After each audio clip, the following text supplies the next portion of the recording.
10, 100, 1,000 years, we will not give up, say the banners commemorating the anniversary of Rafik Hariri's death. On February 14, 2005, Prime Minister Hariri and 22 other people were killed in a car bombing, with neighboring Syria accused by many of being behind the attack. The mass protests that followed, known today as the Syria Revolution, culminated in the departure of Syrian troops after a 30-year occupation. Hariri had been very vocal about his desire to rid Lebanon of all foreign presence. Lebanon grew a lot with Rafik Hariri.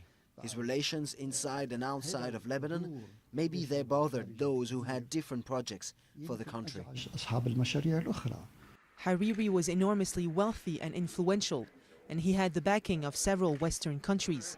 His 10-year stint as prime minister was marred by corruption allegations, but some still remember him as the main contributor to Lebanon's rebirth after the civil war. After Rafik Hariri died, Lebanon fell apart. There were assassinations and corruption. There is no safety anymore. It felt like he was holding Lebanon together all on his own. And I don't think a man like him will ever come along again. The investigation into Hariri's death, led by the Special Tribunal for Lebanon, is still ongoing.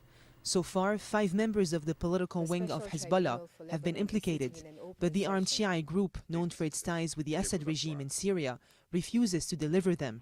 Many in Lebanon have given up hope in the process. If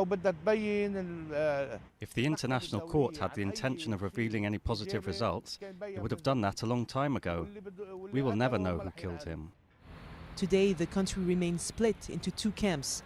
The anti-Syrian group, supported by the US and Saudi Arabia on one side, and the pro-Syrians on the other, led by Hezbollah, with Iran as its main ally. What we're seeing is a whole series of crises in Lebanon. Ever since February 14, 2005, the day of Hariri's assassination, there are political, security crisis, and even a crisis of patriotism. Never before have we seen division like this in Lebanon. Lebanon has been without a president for 8 months, a first since the end of the civil war 25 years ago. Add to that the threat of jihadists at the borders, the concern over a spillover of the Syrian conflict, and escalating tension with Israel, and the country looks more and more fragile with every passing day.